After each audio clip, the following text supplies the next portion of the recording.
নমস্কার বন্ধুরা, শ্রেষ্ঠা কুক চ্যানেলের নতুন একটা ভিডিওর সাথে আপনাদের সকলকে স্বাগত। আর আজকের রেসিপি চিংড়ি মাছের বিরিয়ানি। আর বিরিয়ানি খেতে কে না ভালোবাসে। তো চলো চটজলদি কীভাবে চিংড়ি মাছের বিরিয়ানি বাড়িতে থাকা জিনিসপত্র দিয়ে তৈরি করে ফেলবো সেটাই দেখাচ্ছি। তো প্রথমেই নিয়ে নিয়েছি এখানে চাল। তো চালটা পরিষ্কার করে ধুয়ে নেব। হাঁড়ি বসিয়ে দিয়েছি, হাঁড়িতে দিয়ে দিয়েছি দারুচিনি, লবঙ্গ আর এলাচ। দিয়ে দিচ্ছি চালটা সিদ্ধ করে নেব। ভাতটা করার সময় অবশ্যই লক্ষ্য রাখতে হবে, ভাতটা কিন্তু বেশি গলে গেলে হবে না। তো চলো, চিংড়ি মাছটা কষানোর জন্য আমি নিয়ে নিয়েছি এখানে পেঁয়াজ কুচি। প্রথমে এখানে থালাতে ঘিটা বেশ ভালো করে মাখিয়ে নেওয়া হচ্ছে যাতে ভাতটা ধরে না যায় নিচে। তো চলো ভালো করে ঘিটা মাখিয়ে নিই, তোমরা দেখতে থাকো ভিডিওটা।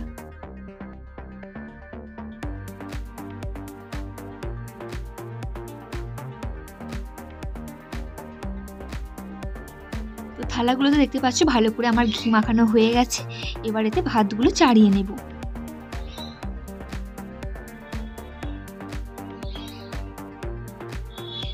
দেখতে পাচ্ছ ভাতগুলো সুন্দরভাবে চাড়ানো হয়ে গেছে, আর কিন্তু খুব বেশি ভাত গলে যায়নি, ভাতগুলো কিন্তু একটা একটা হয়েই আছে। 1 চামচ ঘি নিয়ে নিলাম। ঘিটা মাখিয়ে চলো হাঁড়িটা রেডি করে রাখা যাক, তারপরে দমে বসানো হবে। দেখতে পাচ্ছ হাঁড়িটা একদম রেডি আছে। এবার চলো চিংড়ি মাছটা কষিয়ে নিই। তো কড়াইয়ে তেল দেওয়া হয়ে গেছে, এবার পেঁয়াজগুলো হালকা হালকা ভেজে নেব।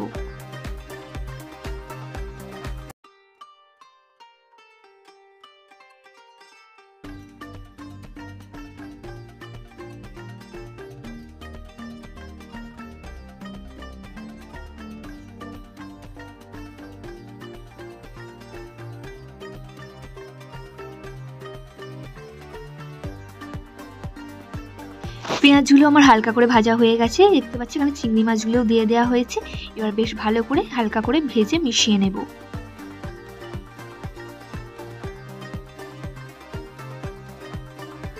হালকা করে ভেজে মেশানো হয়ে গেছে। এবার ওতে দিয়ে দিলাম রসুনগুলোও বেশ ভালো করে মিশিয়ে ভেজে নেব হালকা করে।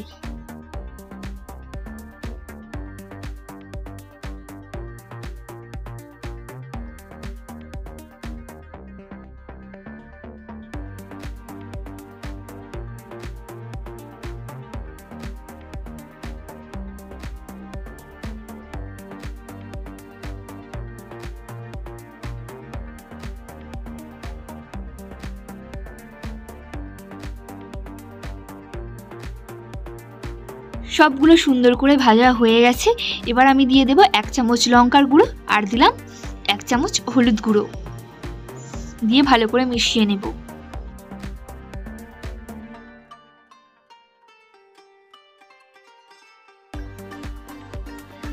ভালো করে সবগুলো ভাজা হয়ে গেছে এবং মেশানো হয়ে গেছে। এবার আমি হালকা করে জল দিয়ে দেব। তো জল দেওয়া হয়ে গেছে, বেশ কিছুক্ষণ ফুটিয়ে নেব। আর দিয়ে দেব লবণ, 1 চামচ লবণ দিয়ে দিলাম।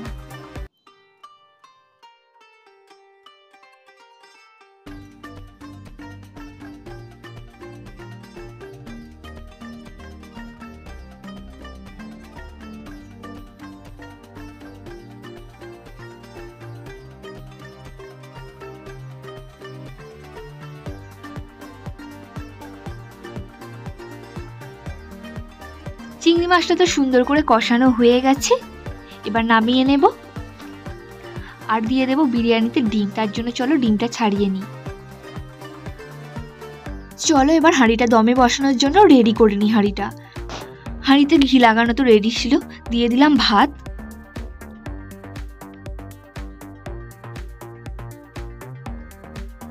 দিয়ে দিলাম চিংড়ি মাছের কালিয়াটা। এইভাবেই পুরো রেডি করে ফেলবো হাঁড়িটা।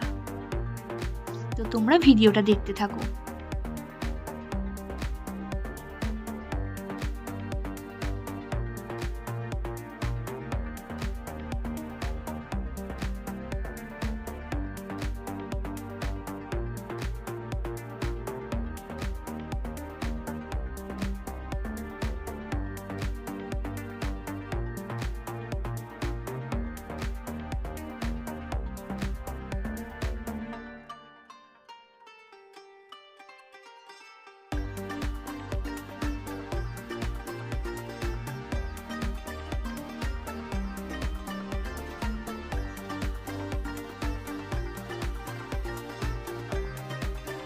হাঁড়ি তো দমে বসানোর জন্য প্রায় রেডি হয়ে গেছে।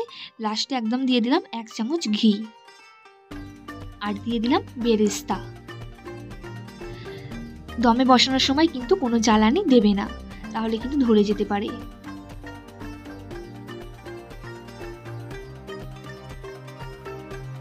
আমি এখানে 10 মিনিটের জন্য দমে বসিয়ে রাখলাম। তো দেখতে পাচ্ছ বিরিয়ানি একদম রেডি হয়ে গেছে। তো খেতে কিন্তু দুর্দান্ত স্বাদ হয়েছিল। তোমরা কিন্তু অল্প ইনগ্রেডিয়েন্টস দিয়ে বাড়িতে অল্প সময়ের মধ্যেই চটজলদি চিংড়ি বিরিয়ানি কিন্তু এইভাবে রেডি করে ফেলতে পারো। তো চলো ভিডিওটা এখানে শেষ করছি। ভালো লেগে থাকলে লাইক করে দিও। যারা যারা চ্যানেলটা সাবস্ক্রাইব করোনি অবশ্যই চ্যানেলটা সাবস্ক্রাইব করে রেখো।